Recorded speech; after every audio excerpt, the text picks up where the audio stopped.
ವಿಶೇಷವಾಗಿ ದಕ್ಷಿಣ ಕನ್ನಡ ಜಿಲ್ಲೆಯಲ್ಲಿ ತುಳುನಾಡಿನಲ್ಲಿ ತುಳುವರ ನಂಬಿಕೆಯ ಭಾಗವಾಗಿರುವಂಥ ಯಕ್ಷಗಾನ, ಕಂಬಳ, ಕೋಳಿ ಅಂಕ ಈ ರೀತಿಯ ಚಟುವಟಿಕೆಗಳನ್ನು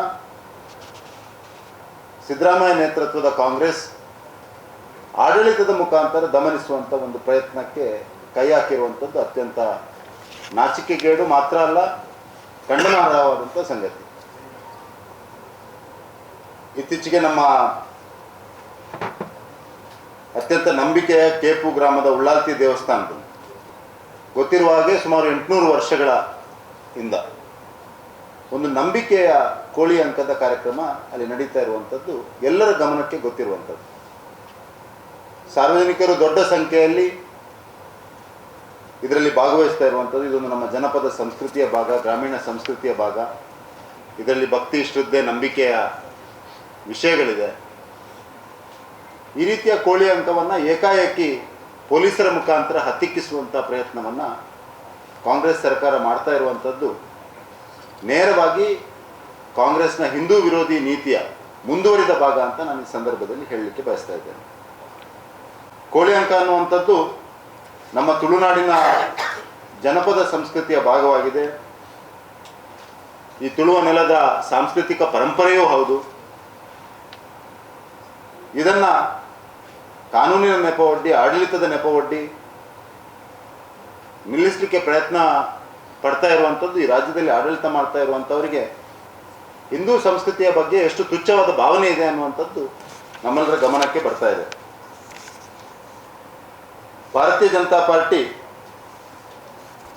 ಈ ತುಳುನಾಡಿನ ಎಲ್ಲ ಸಾಂಸ್ಕೃತಿಕ ಚಟುವಟಿಕೆಗಳಿಗೆ, ಹಿಂದೂ ನಂಬಿಕೆಗಳಿಗೆ ಯಾವುದೇ ರೀತಿಯ ಘಾಸಿಯನ್ನು ಮಾಡಿದರೆ ಅದನ್ನು ಸಹಿಸೋದಿಲ್ಲ ಅನ್ನುವಂಥ ಮಾತನ್ನು ಕೂಡ ಈ ಸಂದರ್ಭದಲ್ಲಿ ಹೇಳಲಿಕ್ಕೆ ಬಯಸ್ತಾ ಇದ್ದೇನೆ. ಪೊಲೀಸ್ ಅಧಿಕಾರಿಗಳು ಕೋಳಿ ಅಂಕದಲ್ಲಿ ಅಕ್ರಮ ಚಟುವಟಿಕೆಗಳು ನಡೀತದೆ, ಜೂಜು ನಡೀತದೆ ಅನ್ನುವಂಥ ನೆಪವನ್ನು ಒಡ್ಡಿ ನಮ್ಮ ನಂಬಿಕೆಯನ್ನು ನಿಲ್ಲಿಸಲಿಕ್ಕೆ ಪ್ರಯತ್ನವನ್ನು ಮಾಡ್ತಾ ಇದ್ದಾರೆ. ಇದು ರಾಜಕೀಯದ ಬೆಂಬಲ ಇಲ್ಲದೆ ಸಾಧ್ಯವೇ ಇಲ್ಲ. ಸಮಾಜದಲ್ಲಿ ಯಾವುದೇ ಅಕ್ರಮ ಚಟುವಟಿಕೆಗಳು ಜೂಜು ಸಹಿತ ನಡೆದರೆ ಅದನ್ನು ಕಾನೂನು ಸುವ್ಯವಸ್ಥೆ ಪಾಲನೆ ಮಾಡುವಂಥ ಏಜೆನ್ಸಿಗಳು ನಿಲ್ಲಿಸುವಂಥದ್ದು ಅವರ ಜವಾಬ್ದಾರಿ. ಅದರ ಅರ್ಥ ಜೂಜು ನಡೀತದೆ, ಅಕ್ರಮ ಚಟುವಟಿಕೆಗಳು ನಡೀತದೆ ಅಂತ ಹೇಳಿಕೊಂಡು ಜನರ ನಂಬಿಕೆ, ಜನರ ಜೀವನಕ್ಕೆ ಪೆಟ್ಟು ಕೊಡುವಂಥದ್ದು, ಜನರ ಜನಜೀವನ, ಸಹಜ ಜೀವನವನ್ನು ಏರುಪೇರು ಮಾಡುವಂಥ ಪ್ರಯತ್ನ ಮಾಡ್ತಾ ಇರುವಂಥದ್ದು ಏನು ಅನ್ನುವಂಥದ್ದು ನಮ್ಮ ಪ್ರಶ್ನೆ ಇರುವಂಥದ್ದು. ಭಾರತೀಯ ಜನತಾ ಪಾರ್ಟಿ ಅತ್ಯಂತ ಸ್ಪಷ್ಟ ಶಬ್ದಗಳಲ್ಲಿ ಈ ಜಿಲ್ಲೆಯಲ್ಲಿ ಯಾವುದೇ ಅಕ್ರಮ ಚಟುವಟಿಕೆಗಳು ನಡೀಬಾರ್ದು, ಜೂಜು ಸಹಿತ ಯಾವುದೇ ಅಕ್ರಮ ಚಟುವಟಿಕೆಗಳು ನಡೀಬಾರ್ದು. ಆದರೆ ನಮ್ಮ ನಂಬಿಕೆ ಆಗಿರುವಂಥ ಕೋಳಿ ಅಂಕ, ಕಂಬಳ, ಯಕ್ಷಗಾನ ಇನ್ನು ಮುಂದೆ ಯಾವುದ್ಯಾವುದಕ್ಕೆ ಅವ್ರು ಕೈ ಹಾಕ್ತಾರೆ ಗೊತ್ತಿಲ್ಲ. ಆದರೆ ಸದ್ಯಕ್ಕೆ ನಮಗೆ ಕಾಣಲಿಕ್ಕೆ ಸಿಕ್ಕಿರುವಂಥದ್ದು ಇಷ್ಟು. ಹಿಂದೆ ಸೌಂಡ್ ಸಿಸ್ಟಮ್ನ ಮುಖಾಂತರ ಯಕ್ಷಗಾನವನ್ನು ತಡೆಯುವ ಪ್ರಯತ್ನವನ್ನು ಮಾಡಿದರು. ಅಷ್ಟಮಿಯ ಸಂದರ್ಭದಲ್ಲಿ ಏಕಾಏಕಿ ಪೊಲೀಸರು ಬಂದು ಸೌಂಡ್ ಬಾಕ್ಸನ್ನು ಇಟ್ಕೊಂಡು ಹೋಗೋದು, ಇದೊಂದು ಯಾವ ರೀತಿಯ ವ್ಯವಸ್ಥೆ? ಆಡಳಿತ ಮಾಡುವವರಿಗೆ ಜನರ ಸಂಪ್ರದಾಯ, ನಂಬಿಕೆಗಳು, ಆಚರಣೆಗಳು, ರೀತಿ ರಿವಾಜುಗಳು ಗೊತ್ತಿರ್ತದೆ. ಒಂದು ವ್ಯವಸ್ಥಿತವಾದ ಸರ್ಕಾರ ಇದ್ದರೆ ಇದನ್ನು ಸರಿಪಡಿಸಬೇಕು ಅನ್ನುವಂಥ ಮಾನಸಿಕತೆ ಇದ್ದರೆ ಜಿಲ್ಲೆಯ ಜನಪ್ರತಿನಿಧಿಗಳನ್ನು ಜೋಡಿಸಿಕೊಂಡು ಉಸ್ತುವಾರಿ ಸಚಿವರು ಇದ್ದುಕೊಂಡು ಇದಕ್ಕೆ ಒಂದು ಗೈಡ್ಲೈನ್ಸನ್ನು ಫ್ರೇಮ್ ಮಾಡಿ ಹೇಗೆ ನೀವು ಆಚರಣೆ ಮಾಡೋದು, ಹೇಗೆ ಮಾಡೋದು ಅಂದರೆ ಜನರ ಅಭಿಪ್ರಾಯ ತೆಗೆದುಕೊಂಡು ಸರ್ಕಾರ ಮಾಡಬೇಕು. ಅದು ಬಿಟ್ಟು ಈ ತುಗ್ಲಕ್ಶಾಹಿ ಸರ್ಕಾರ ನಡೆಸುವುದು ಯಾವ ರೀತಿ ಇದೆ ಅನ್ನುವಂಥದ್ದು ನಮಗೆ ಗೊತ್ತಾಗ್ತಾ ಇಲ್ಲ.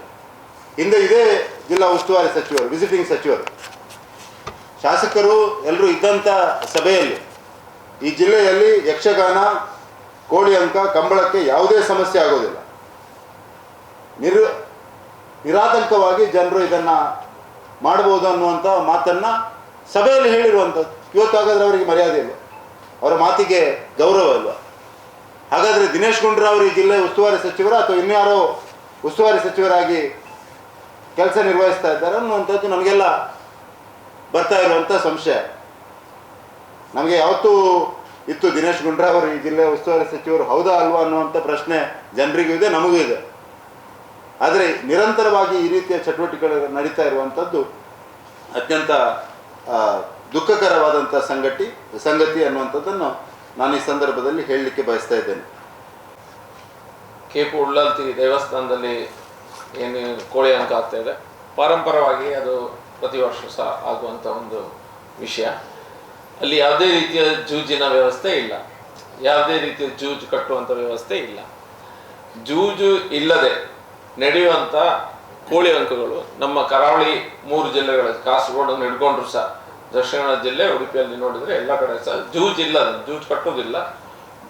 ಆ ರೀತಿಯ ಒಂದು ಸಾಂಪ್ರದಾಯಿಕ ಪರಂಪರೆ ನಮ್ಮಲ್ಲಿ ಇದೆ. ಯಾವುದೇ ಜಾತ್ರಾ ಮಹೋತ್ಸವದಲ್ಲಿ ಕೋಳಿ ಗುಂಟ ಅಂತ ಮೊದಲು ಒಂದು ಗೂಟ ಹಾಕಿ ಅದಾದ್ಮೇಲೆ ಜಾತ್ರೆ ನಡೆಸೋದು ಎಲ್ಲ ನಮ್ಗೆ ಗೊತ್ತಿರುವಂಥ ವಿಷಯ. ಮಂಗಳವಾರ ಯಾರಾದರೂ ದೇಹಾಂತವಾದರೆ ಕೆಲವು ಕಡೆ ಅದು ನಮ್ಮ ಸಂಪ್ರದಾಯ ಇದೆ, 2 ಕೋಳಿಯನ್ನು ಬಿಟ್ಟು ಆನಂತರ ಇದು ಆಚೆ ಹಾಕುವ ಒಂದು ಪದ್ಧತಿ ಸಹ ನಮ್ಮಲ್ಲಿದೆ. ಇದಕ್ಕೆಲ್ಲ ಪರಂಪರಾಗತವಾಗಿ ನಮ್ಮ ಈ ಸಂಸ್ಕೃತಿಯ ಒಂದು ಭಾಗ. ಈಗ ಇಷ್ಟು ವರ್ಷ ಏನೂ ಆಗ್ತಿರಲಿಲ್ಲ, ಸಡನ್ ಆಗಿ ಈ ವರ್ಷ ಜನರಿಗೆ ನಿಲ್ಲಿಕ್ಕೆ ಬಿಡುವುದಿಲ್ಲ, ಈ ರೀತಿಯ ಸಂಪ್ರದಾಯವನ್ನು ಮುಂದುವರಿಸ್ಕೊಳ್ಳಿಕ್ಕೆ ಬಿಡುವುದಿಲ್ಲ. ಮುಖ್ಯವಾಗಿ ಇದರಲ್ಲಿ ನಮ್ಮ ಮಾಜಿ ಶಾಸಕರು, ನಮ್ಮ ಭಾರತೀಯ ಜನತಾ ಪಾರ್ಟಿಯ ಜಿಲ್ಲಾಧ್ಯಕ್ಷರು ಈ ಕಾರ್ಯಕ್ರಮ ಹೋಗಿದ್ದಂಥ ಸಂದರ್ಭದಲ್ಲಿ ಅವ್ರ ಮೇಲೆ ಸಹ ಕೇಸನ್ನು ಹಾಕಿದ್ದಾರೆ. ಪ್ರಾಣಿ ಹಿಂಸೆ ಕೇಸನ್ನು ಅವ್ರ ಮೇಲೆ ಸಹ ಹಾಕಿದ್ದಾರೆ. ಅವರಲ್ಲಿ ನೋಡ್ಲಿಕ್ಕೆ ಹೋಗಿದ್ದಾರೆ, ಕೋಳಿಯನ್ನು ತೆಗೆದುಕೊಂಡು ಹೋಗಲಿಲ್ಲ, ಯಾರು ಸಹ ನೋಡ್ಲಿಕ್ಕೆ ಹೋಗಿದ್ದಾರೆ, ಪ್ರಾಣಿ ಹಿಂಸೆ ಕೇಸನ್ನು ಹಾಕಿದ್ದಾರೆ. ಹಾಗಾದರೆ ನಮ್ಮ ಜಿಲ್ಲೆಯಲ್ಲಿ ಬೇರೆ ಬೇರೆ ರೀತಿಯ ಹಬ್ಬ ಹರಿದಿನಗಳಾಗ್ತದೆ. ಎಷ್ಟೋ ಕುರಿಗಳನ್ನು ಕಡಿತಾರೆ, ಎಷ್ಟೋ ಕಡೆ ಕೋಳಿಯನ್ನು ಕಡಿತಾರೆ. ಅದನ್ನು ನಿಲ್ಲಿಸುವಂಥ ತಾಕತ್ತು ಇವರಿಗಿದೆಯಾ, ಅಥವಾ ಪ್ರಾಣಿ ಹಿಂಸೆ ಆಗ್ತದೆ ಅನ್ನುವಂಥ ದೃಷ್ಟಿಕೋನದಿಂದ ಇದೇ ಮೆಥಡಲ್ಲಿ ಕುರಿಯನ್ನು ಕಡಿಬೇಕು ಅನ್ನುವಂಥ ಕಡಿವಾಣ ಹಾಕುವಂಥ ತಾಕತ್ತು ಈ ಸರ್ಕಾರ ಇರ್ಬೋದು, ಪೊಲೀಸ್ ಅಧಿಕಾರಿಗಳಿಗೂ ಇದೆಯಾ? ಹಾಗೆ ಈ ರೀತಿಯ ಒಂದು ದಬ್ಬಾಳಿಕೆಯನ್ನು ನಮ್ಮ ಸಂಸ್ಕೃತಿ ಸಂಸ್ಕಾರದ ಮೇಲೆ ಮಾಡ್ತಾ ಇದ್ದಾರೆ. ಅದನ್ನು ತೆಗೆದುಕೊಂಡು ಕೂತ್ಕೊಳ್ಳಿಕ್ಕೆ ಸಾಧ್ಯ ಇಲ್ಲ. ನಾವು ಈ ರೀತಿಯ ಮನಸ್ಥಿತಿಯನ್ನು ವಿರೋಧಿಸ್ತೇವೆ. ಇದು ಕಾಂಗ್ರೆಸ್ನಿಂದ ಮಾತ್ರ ಈ ರೀತಿಯ ಚಿಂತನೆಗಳು ಬರಲಿಕ್ಕೆ ಸಾಧ್ಯ, ಬಿಟ್ಟರೆ ಭಾರತೀಯ ಜನತಾ ಪಾರ್ಟಿಯಿಂದ ಯಾವತ್ತೂ ಆಗಲ್ಲ. ನಾನು ಇನ್ನೊಂದು ಪ್ರಶ್ನೆಯನ್ನು ಕೇಳ್ತೇನೆ.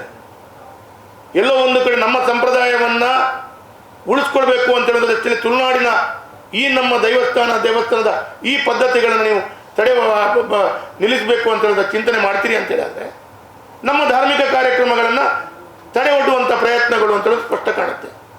ಎರಡನೇದು ಇನ್ನೊಂದು ಕೇಳ್ತೇವೆ, ಈಗ ಅದನ್ನು ತಡೆ ಹಿಡಿತೀರಿ. ಸ್ವಾಮಿ ಮಂಗಳೂರು ಮತ್ತು ನಮ್ಮ ಜಿಲ್ಲೆಯಲ್ಲಿ ಇಲ್ಲಿಗಲ್ಲಿ ಗೋ ಹತ್ಯೆ ಮಾಡುವಂಥ ಸ್ಲಾಟರ್ ಹೌಸ್ ಇದೆ. ಬೇಕಾಬಿಟ್ಟಿ ಪೊಲೀಸ್ ಕಡೆ ಕರ್ಕೊಂಡು ಹೋಗ್ತಾರಲ್ಲ, ಆ ಸ್ಲಾಟರ್ ಹೌಸಲ್ಲಿ ಹೋಗಿ ಕಡಿತಾರಲ್ಲ, ಯಾವ FIR ಮಾಡಿದ್ರಿ ನೀವು? ಯಾವ FIR ಮಾಡಿದ್ರಿ ಅದರಲ್ಲಿ? ಹಾಗಾಗಿ ಒಟ್ಟು ನಾವು ಇಷ್ಟೇ ಹೇಳ್ತೇವೆ, ಭಾರತೀಯ ಜನತಾ ಪಾರ್ಟಿ ನಾವು ಈ ವಿಚಾರದಲ್ಲಿ ನಾವು ಸ್ಪಷ್ಟ ಇದ್ದೇವೆ. ನಾವು ಆಡಳಿತ ಮಾಡುವಾಗ ಈ ರೀತಿಯ ಪರಿಸ್ಥಿತಿಗಳು ಯಾವತ್ತೂ ಬಂದಿಲ್ಲ.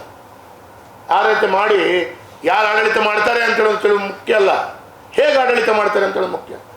ನಾವು ಮಾಡಿ ತೋರಿಸಿದ್ದೀವಿ. ಅದನ್ನು ಉಸ್ತುವಾರಿ ಸಚಿವರು ಹೇಳಿದ ನಂತರ ಆ ಆಡಳಿತದ ವ್ಯವಸ್ಥೆಯನ್ನು ಅನುಷ್ಠಾನ ಮಾಡಲಿಕ್ಕೆ ಆಗಲಿಲ್ಲ ಅಂತೇಳಿ ಆದರೆ ಕಾಂಗ್ರೆಸ್ ಪಾರ್ಟಿಗೆ ನಾಚಿಕೆ ಪಡಬೇಕು ಅಂತೇಳಿ ನಾನು ಹೇಳ್ತೇನೆ. ಅದಕ್ಕಾಗಿ ನಮ್ಮ ಸ್ಪಷ್ಟವಾದಂಥ ಮಾತನ್ನು ನಾವೆಲ್ಲರೂ ಒಟ್ಟಾಗಿ ಒಂದೇ ಧ್ವನಿಯಲ್ಲಿ ಹೇಳ್ತೇವೆ. ಭಾರತೀಯ ಜನತಾ ಪಾರ್ಟಿಯ ನಮ್ಮ ನಿಲುವಿದೆ. ಯಾವುದೇ ರೀತಿಯಲ್ಲಿ ಯಾವುದೇ ಅಹಿತಕರವಾದಂಥ ವಿಚಾರಗಳಿಗೆ ಅಥವಾ ಈ ರೀತಿಯ ಜೂಜಾಟ ಇನ್ನೊಂದು ಯಾವುದೋ ಹೊಂದಿದ್ರೆ ಅದಕ್ಕೆ ನಮ್ಮ ಸಹಕಾರ ನಾವು ಕೊಡಲ್ಲ.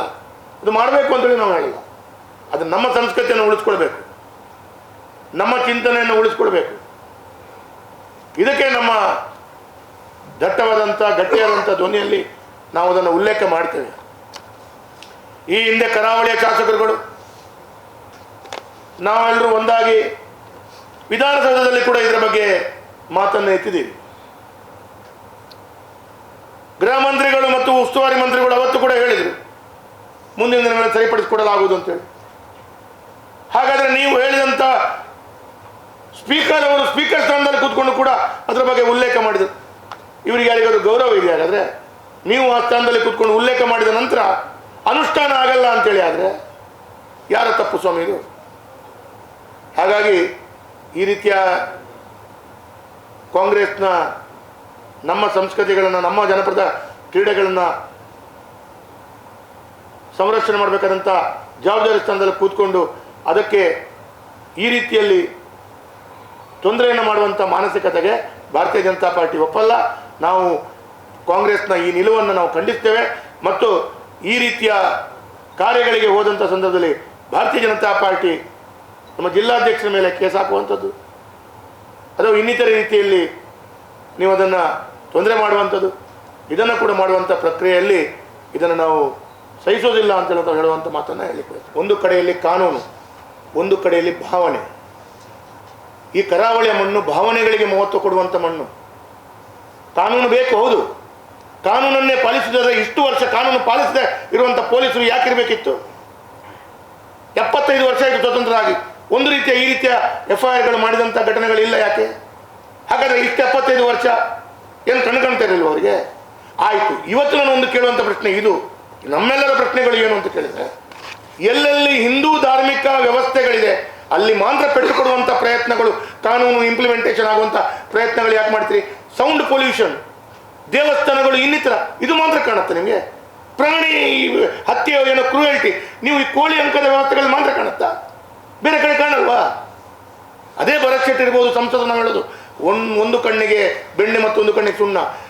ನೀವು ಕಾನೂನು ಮಾಡೋದು ಅಂತ ಹೇಳಿದ್ರೆ ಇಲ್ಲಿಗಲ್ ಸ್ಲಾಟರ್ ಹೌಸ್ ಇರ್ಬೋದು, ಇವು ಒಂದೇ ದಿವಸ 1000 ಗಟ್ಟಲೆ ಮಟನ್ ಮಾಡಿ ತಿಂತಾರಲ್ಲ, ನಿಲ್ಲಿಸಿ. ತಾಕತ್ತಿದೆಯಾ ನಿಮಗೆ? ನಾನು ಕೇಳುವಂಥ ಪ್ರಶ್ನೆಗಳು ಇಲ್ಲಿ ಭಾವನೆಗಳು ಮುಖ್ಯ.